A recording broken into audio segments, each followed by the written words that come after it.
Very good morning students. तो आज pharmaceutics में साइज रिडक्शन का नेक्स्ट टॉपिक स्टार्ट करते हैं रोलर मिल। उससे पहले जो नेक्स्ट लास्ट जो टॉपिक हमने छोड़ा था जहाँ पर वो हमने कटर मिल के तक डिसकंटिन्यू किया था।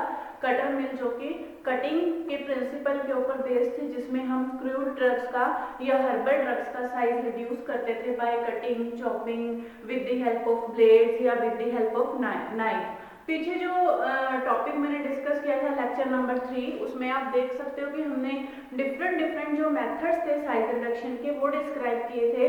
सबसे पहले था cutting method, second one was था कंप्रेशन मेथड जिसको ब्रूजिंग भी कहते हैं, third one was the impact method, fourth one was attrition and fifth was the combination of impact and attrition. तो आगे हम इन्हीं के बेस के ऊपर कि कौन कौन सी मिल्स फार्मास्यूटिकल इंडस्ट्रीज में यूज होती हैं उनको कंटिन्यू करेंगे।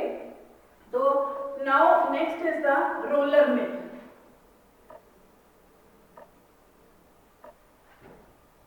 रोलर मिल, रोलर मिल का डायग्राम ड्रॉ करते हैं। There are the two rollers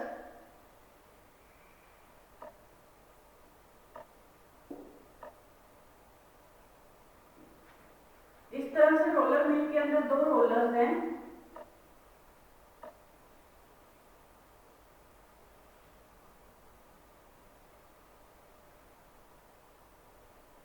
and this is a central shaft जिसके अराउंड रोलर्स मूव करेंगे।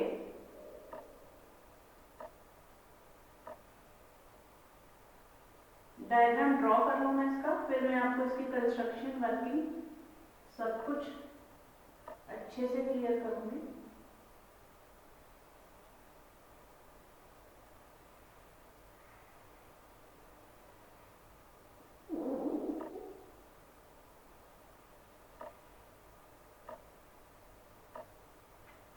There are the two rollers. This now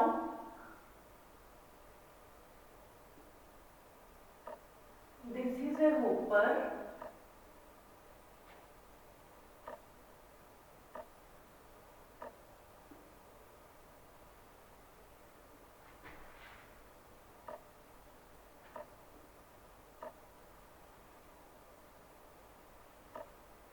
through which material will be feed out and from here drug will come out.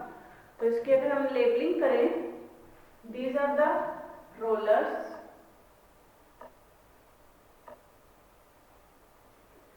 the rollers will rotate around the central shaft in this direction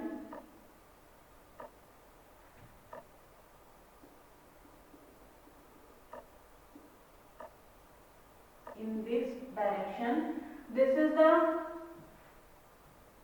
drug or the material with reduced size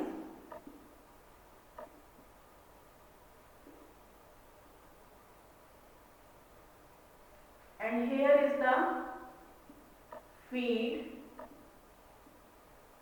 or this one is the hopper. So this is the diagram of the roller mill. अब इसको अगर हम describe करें तो roller mill किस चीज के ऊपर बेस्ड है, what is the principle of the roller mill? It is mainly based on the compression और bruising.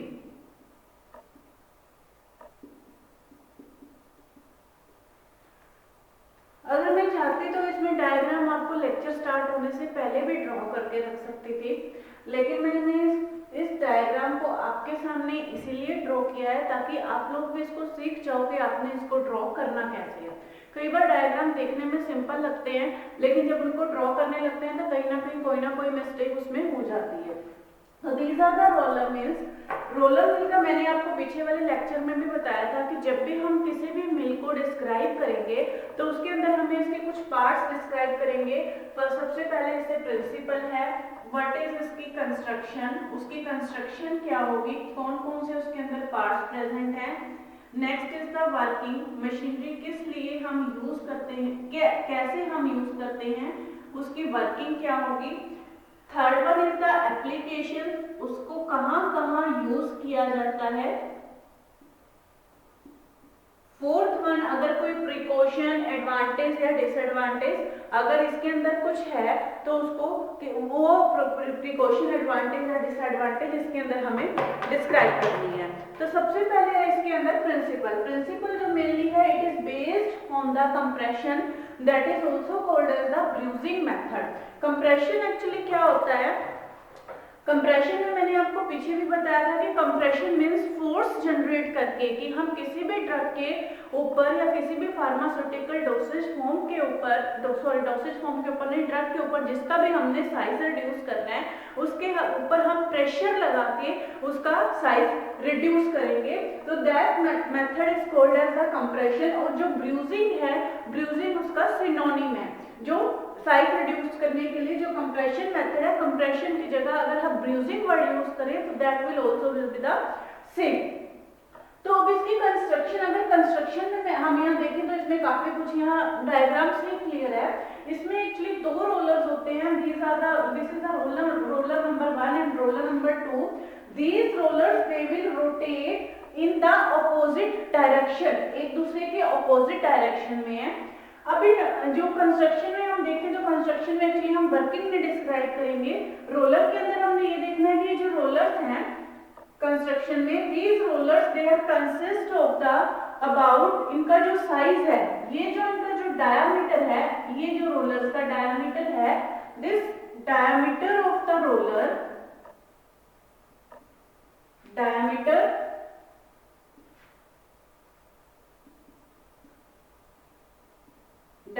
of the roller, it is from few centimeters to diameters to millimeter, few centimeters to meters। जो इनका diameter है वो few centimetre से metre तक भी हो सकता है रोलर्स का, यहां से लेकर पूरा का पूरा यहां तक। कुछ सेंटीमीटर से कुछ मीटर तक इसका जो डायमीटर है वेरी कर सकता है। जो गैप है between the two rollers, gap between the two rollers, it is about few millimeter, it is about few millimeter, but it is not fixed। जो इनके बीच का जो ये गैप है, ये वाला जो गैप है, ये गैप इसमें फिक्स नहीं होता। इस गैप को हम अपने रिक्वायरमेंट के अकॉर्डिंग एडजस्ट कर सकते हैं कि हमने किसी ड्रग का साइज कितना रिड्यूस करना है। अंडरस्टैंड?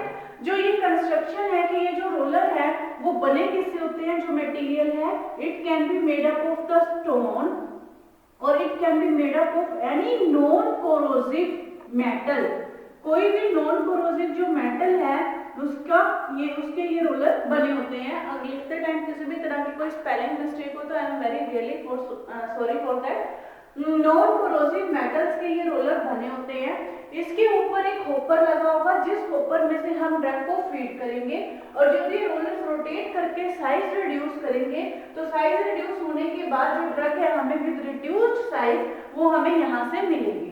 तो कंस्ट्रक्शन ऑफ वर्किंग काफी इसमें आपको समझ आ गई है। तो इसमें जो रोलर्स हैं, रोलर्स के जो ये यहाँ टूथ है, ये जो सरफेस है, ये रोलर का सरफेस यहाँ स्मूथ भी हो सकता है, स्मूथ भी हो सकता है, फरोड भी हो सकता है, फरोड भी हो सकता है या टूथ भी हो सकता है। स्मूथ, फरोड और टूथ। स्मूथ का मतलब बिल्कुल जैसे यहाँ मैंने स्मूथ सरफेस दिखाया हुआ है। फरोड का मतलब जैसे आप इस तरह से कह सकते हो कि फरोड में जैसे ये आपका रोलर है सपोज, तो इसके अंदर जो इसका इस तरह से इसके अंदर फरोज बने हुए हैं।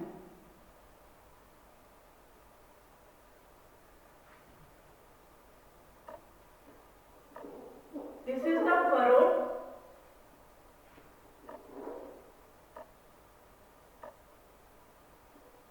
ये इस तरह से आपका जो रोलर है ये फरोड है या टूथड। टूथड का मतलब कि इस तरह से इसमें यहाँ पे टूथड स्ट्रक्चर है, इस तरह से। तो कोई भी इसके अंदर ऑप्शन हो सकती है कि रोलर आपने किस तरह से यूज करना है, तो उसके हिसाब से आप उसका बीच में डिस्टेंस भी एडजस्ट कर सकते हैं कि कितना आपने इसके अंदर साइज रिड्यूस करना है। So this is the construction of the roller. Next is the working. Working में हम क्या डिस्क्राइब करेंगे कि कैसे वो रोलर हमारे काम करते हैं। वर्किंग में क्या होगा कि when the shaft will rotate, one of the shaft it will rotate and it will generate some frictional force on the another roller, and due to this frictional force the another roller will also rotate। ऐसा नहीं है कि दोनों के दोनों जो rollers हैं आपस में एकदम से एक ही टाइम के ऊपर रोटेट करना शुरू करेंगे। जब हम क्या करेंगे कि जो मशीन मतलब इसको इलेक्ट्रिकली जैसे ऑपरेट करते हैं, तो जब एक रोलर इसमें रोटेट करना शुरू करेगा तो वो रोलर दूसरे रोलर के ऊपर फ्रिक्शनल फोर्स अप्लाई करेगा। उस फ्रिक्शनल फोर्स की वजह से जो दूसरा रोलर है वो रोटेट करना शुरू कर जाएगा। तो जब ये दोनों रोलर्स आपस में रोटेट करेंगे, हमेशा ये अपोजिट डायरेक्शन में रोटेट करेंगे और यहाँ से हम ऊपर से जो मटेरियल है जिसका भी हमें साइज रिड्यूस करना है वो मटेरियल हम ऊपर से फीड करेंगे और according to the size reduction के अकॉर्डिंग कि कितना हमें उसका डिजायर्ड साइज चाहिए, हम इसके बीच में गैप एडजस्ट कर लेंगे और उसका जो सरफेस है हम अपनी डिजायर के अकॉर्डिंग, अपनी रिक्वायरमेंट के अकॉर्डिंग उसका सरफेस भी हम इसमें उसी अकॉर्डिंग टू दैट मतलब जो रिक्वायरमेंट है उसी सरफेस का जो रोलर है हम उसके अंदर सेलेक्ट कर सकते हैं। तो जो ड्रग है वो हमारे पास यहाँ नीचे रिड्यूस्ड साइज के साथ अवेलेबल होगी। तो आप चाहो तो इस ड्रग को आप सीव कर सकते हो, सीव या मैश कर सकते हो, जिससे आपका फाइन पाउडर के फॉर्म में या जिस भी पार्टिकल साइज की आपको ड्रग चाहिए उस पार्टिकल साइज की ड्रग आपको यहाँ मिल जाएगी। अब इसको हम यूज कहाँ करते हैं, इसकी एप्लीकेशंस क्या है इस रोलर मिल की। This roller mill it is mainly used to reduce the size of the crude और हर्बल ड्रग्स। इसका जो मेनली पर्पस है it is use to reduce the size of crude और हर्बल ड्रग्स। दूसरा, it is used to crack the seeds to extract oil. Herbal drugs को या crude जो drugs होती हैं उनका साइज रिड्यूस करने के लिए हम इसको यूज कर सकते हैं। जो फर्स्ट हमने कटिंग मिल थी उसको भी हर्बल ड्रग्स के लिए यूज किया था, लेकिन इसको हम ड्राई फॉर्म के लिए, जैसे कटिंग मिल को भी हमने ड्राई ड्रग्स के लिए यूज किया था, जिसमें हम साइज रिड्यूस तो करते हैं लेकिन उसमें पीसेस में साइज रिड्यूस होते हैं। लेकिन इसमें आपके पास जो नीचे पाउडर भी मिलेगा, कोर्स पाउडर भी आपको इसके अंदर मिल सकता है। और दूसरा जो सीड्स है, सीड्स को क्रैक करने के लिए, क्योंकि प्रेशर से सीड्स इजीली क्रैक होंगे और उन सीड से हम लोग ऑयल इजीली एक्सट्रैक्ट आउट कर सकते हैं। तो this roller wheel is used for the herbal as well as the to extract the oil from the seeds. दोबारा से रिपीट करते हैं कि what is the principle, construction, working and what are the applications of the roller mill.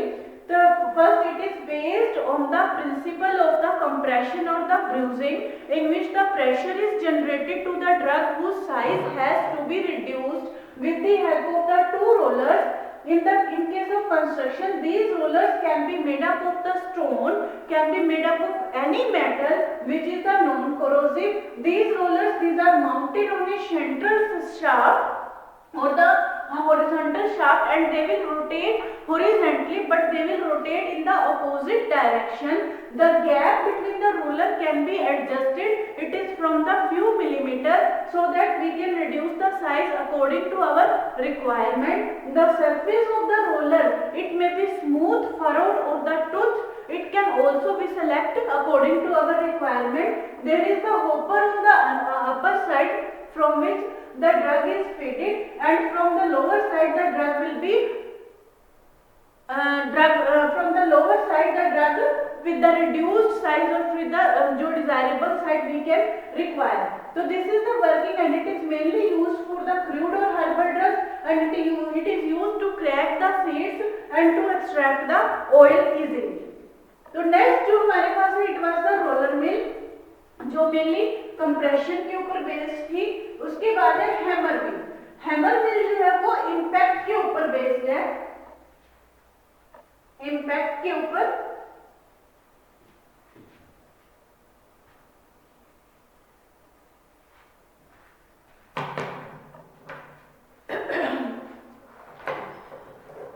Hammer mill जो impact का, मैंने आपको एक थर्ड मेथड इसके अंदर पढ़ाया था, इम्पैक्ट। इम्पैक्ट के अंदर क्या होता है कि जो इसमें एक सरफेस मूव करता है और दूसरा सरफेस उसके अंदर स्टेशनरी रहेगा।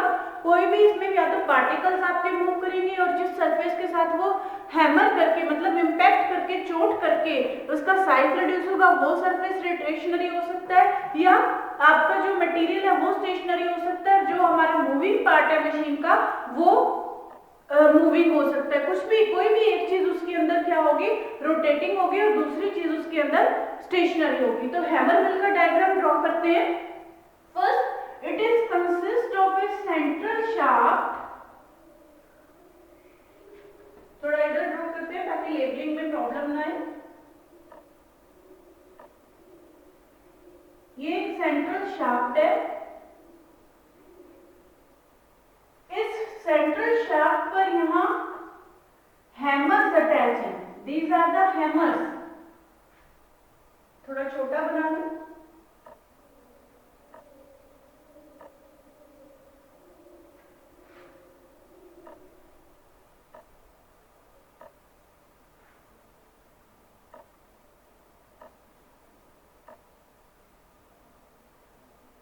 ये जो हैमर्स है ये शाफ्ट के साथ रोटेट भी करते हैं और इनकी रेडियल मूवमेंट भी होती है।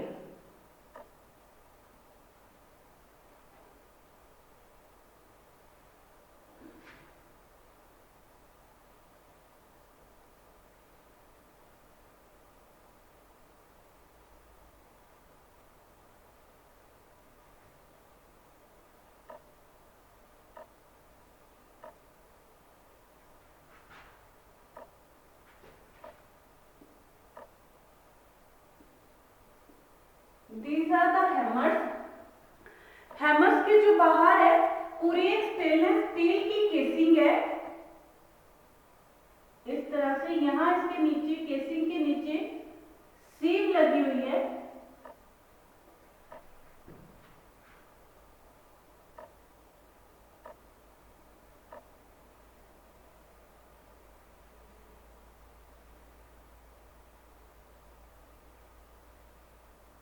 This is the casing.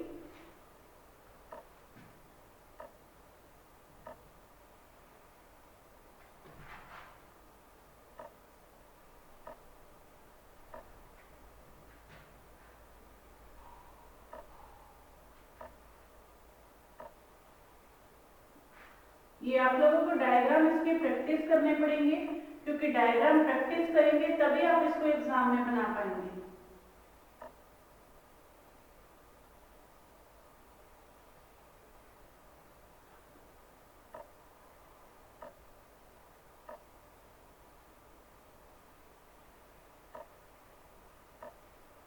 This one. और इसमें जो हम फीड करते हैं, मटेरियल फीड करते हैं, वो हम हॉरिजॉन्टली फीड करते हैं यहां से।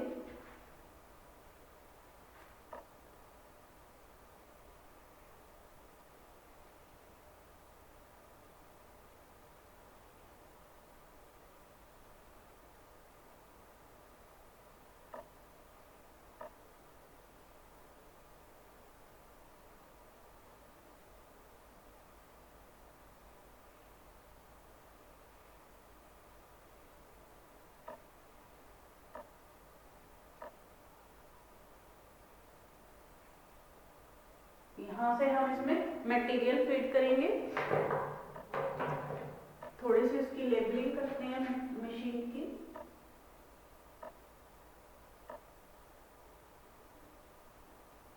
ये तो जस्ट इसकी स्टील केसिंग है, जो इसका डायग्राम मैंने ड्रॉ किया है।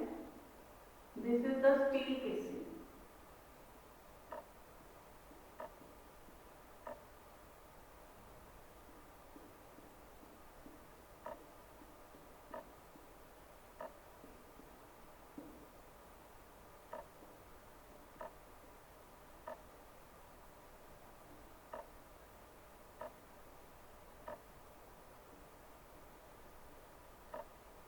जो भी मिल्स के अंदर मटेरियल यूज होता है वो हमेशा नॉन कोरोसिव मटेरियल यूज होता है, ये ध्यान रखना।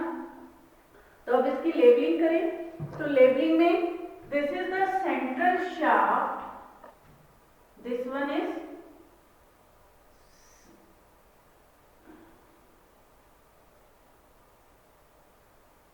shaft, central shaft. From here the feed material will be entered. This is a sieve, ये sieve है जिसके थ्रू जो आपका मटेरियल है वो आपका यहाँ सारा मटेरियल कलेक्ट हो जाएगा। These are the hammers, ये है hammers। और this is the steel casing, steel casing. तो ये जो मैंने यहाँ डायग्राम ड्रॉ किया है ये है हैमर में, HAMMER, हैमर में। चलिए शुरू करते हैं इसमें हैमर मिल।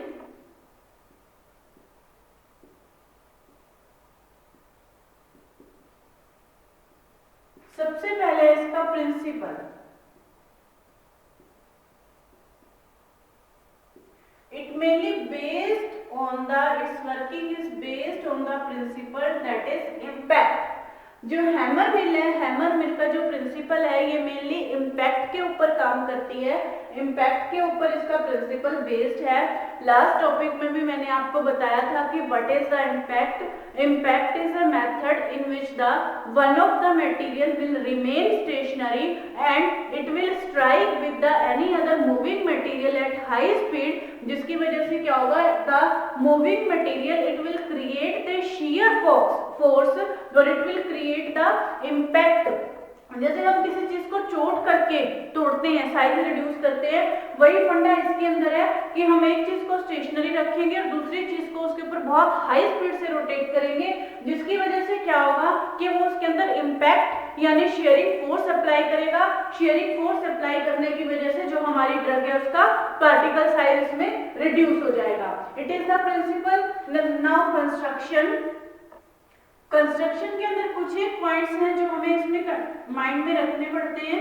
वर्किंग तो एक्चुअली आप जब इसका डायग्राम बनाओगे तो डायग्राम बनाते बनाते आपको इसकी 90% वर्किंग इसमें क्लियर हो जाएगी।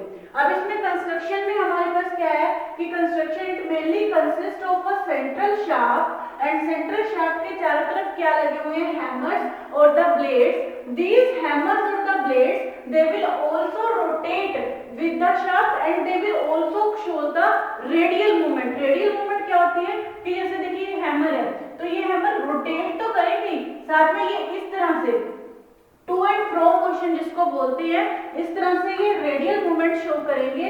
तो these hammers जो ये बने होते हैं, these hammers they are made up of the any non corrosive material। कोई भी नॉन कोरोसिव मटेरियल होता है जिसको जंग ना लगे, जो मेटल हमारी खराब ना हो। And this whole of the blades और होल ऑफ द जो मिल है, वर्किंग पार्ट है, it is mounted in a steel casing. Steel casing के अंदर इसको माउंट किया जाता है। जो इसका लोअर पार्ट है, लोअर पार्ट पे यहाँ पे एक छोटी सी हम देखो सीव लगी हुई है, उस सीव में जो वो सीव है दिस इज द चेंजेबल। इसमें हम सीव जो है अपने अकॉर्डिंग डिजायरेबल साइज रेंज के अकॉर्डिंग ये सीव है वो उसी पोर साइज की सीव हम इसके अंदर लगा सकते हैं। और यहाँ साइड में क्या है, जो फीड है इसके अंदर हॉरिजॉन्टली फीड यानी मटेरियल और ड्रग को फीड किया जाता है, जिसका हमने साइज रिड्यूस करना होता है। इसके अंदर जो गैप है हैमर के अंदर और माउंटिंग के अंदर जो गैप है वो थोड़ा गैप होता है। तो यहाँ थोड़ा सा मैंने ज्यादा बना दिया, लेकिन थोड़ा सा गैप होता है ताकि उसका पार्टिकल साइज इसमें रिड्यूस हो जाए। जैसे ही इसमें ये हैमर्स रोटेट करेंगे, ये हमारा जो ड्रग के पार्टिकल्स हैं उन ड्रग पार्टिकल्स को स्टील केसिंग के साथ हिट करेंगे और पार्टिकल्स आपस में भी कोलाइड करेंगे, जिसके कारण उनका साइज रिड्यूस हो जाएगा। Now next is the working.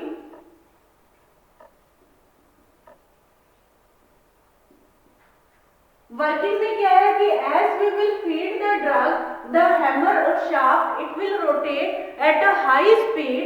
These जो blades हैं of the hammer या these blades of the hammer they will rotate with the shaft and they will also show the radial type of the movement।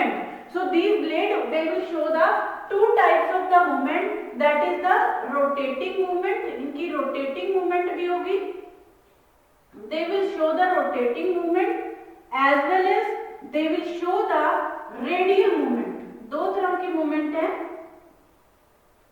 rotating movement and the radial movement, and they will create the shear force or they will create the impaction on the stationary particle size and which will hit against the casing, due to which the particle size of the material will be reduced and we will get the particle size of the desirable size range from this sieve and they will be collected from the lower side. लेकिन अब इसकी advantage देखिए, advantage क्या है कि एक तो सारे के सारा जो ये apparatus है क्लोज्ड apparatus है, क्लोज्ड apparatus होने की वजह से इसमें जो मटेरियल है आपका कहीं भी बाहर किसी भी तरह की वेस्टेज नहीं होगी।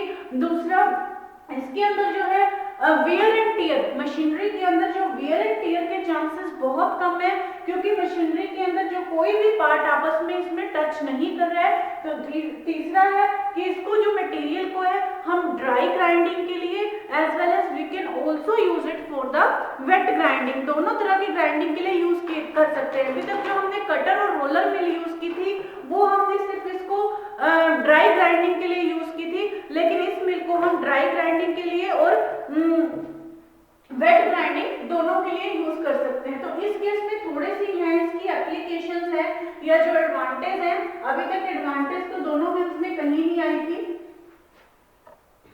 सबसे पहले इसकी एप्लीकेशंस की, इसको हम यूज कहां करते हैं,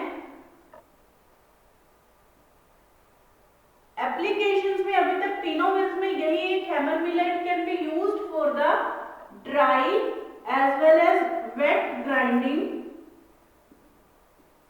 ड्राई ग्राइंडिंग के लिए हम इसको यूज कर सकते हैं या इसको हम वेट ग्राइंडिंग के लिए भी इसको यूज कर सकते हैं। It can B use for the ointments और फॉर द स्लरीज।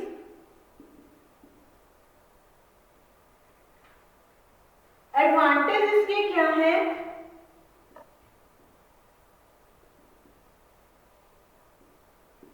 एडवांटेज में सबसे पहले तो इसको ऑपरेट करना बहुत इजी है, इसके लिए हमें कोई स्किल्ड वर्कर की जरूरत नहीं है। दूसरा इसको easy to clean and easy to handle. तीसरा इसके अंदर जो हैमर्स हैं, हैमर्स की आप साइज, हैमर का शेप आप you can change according to your need, जो भी साइज शेप हम इसमें चेंज कर सकते हैं। Fourth, there are the no wear and tear in the part of the machineries. Fifth, we can change the size of the sieve, pore size of the sieve, हम different pore size की सीव इसके अंदर arrange कर सकते हैं so that we can get the desirable size range of the product. And fifth, this system is the close system, so there are the no chances of the contamination. तो ये थी hammer mill जिसको हमने describe किया which was based on the impact. तो बाकी जो mills हैं वो नेक्स्ट लेक्चर में कंटिन्यू करेंगे।